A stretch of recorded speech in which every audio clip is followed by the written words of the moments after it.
ইসরায়েলের বিকাশ নম্বরে টাকা পাঠাইতে রাজি আছেন? হিন্দুত্ববাদী ভারতের বিকাশ নম্বরে টাকা পাঠাইতে রাজি আছেন?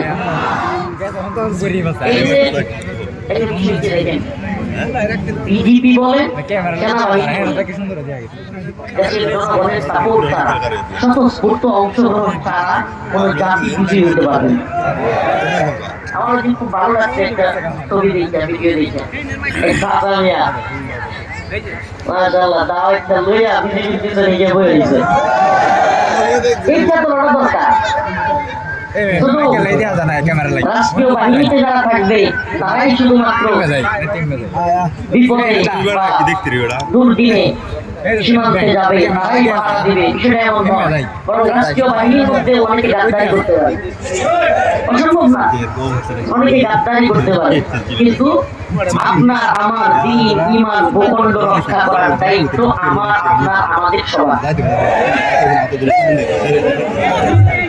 আবার কাজ খুললে আসছে উন্নয়নের যে জোয়ার হাসিনা দিয়ে গেছিল, আমাদের ইউনুস কাকু ধরে রাখছে, উন্নয়নের জোয়ার ধরে রাখছে উনি।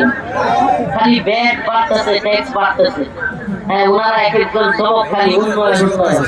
আসল সমস্যাটা কোথায় জানেন? এই জাতি কখনো বুঝবে না, আল্লাহ মাফ করুন, হয়তো বুঝবে সামনে আরাম চলে গেলে।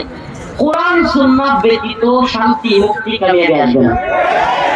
রাষ্ট্র ব্যবস্থায় কোরআনী শাসন ছাড়া শান্তি মুক্তি কামিয়াবি সম্ভব না। এটা যেদিন বুঝবে জাতি, সেদিন শান্তি আসবে। আপনি কি জানেন 3 বছর হয়েছে আফগানে তালেবান ক্ষমতা নিয়েছে? কয় বছর? 21 সালের আগস্ট মাসে 3 বছর কিছু। এর মধ্যে আফগানের মুদ্রা পুরো পৃথিবীর সবচেয়ে পাওয়ারফুল মুদ্রা। আলহামদুলিল্লাহ সুম্মা আলহামদুলিল্লাহ যে আফগানের মন্ত্রীরা, সিনিয়র বড় বড় নেতা মন্ত্রীরা অফিসে যায় পায়ে হেঁটে, রিকশা দিয়ে, সাইকেল দিয়ে।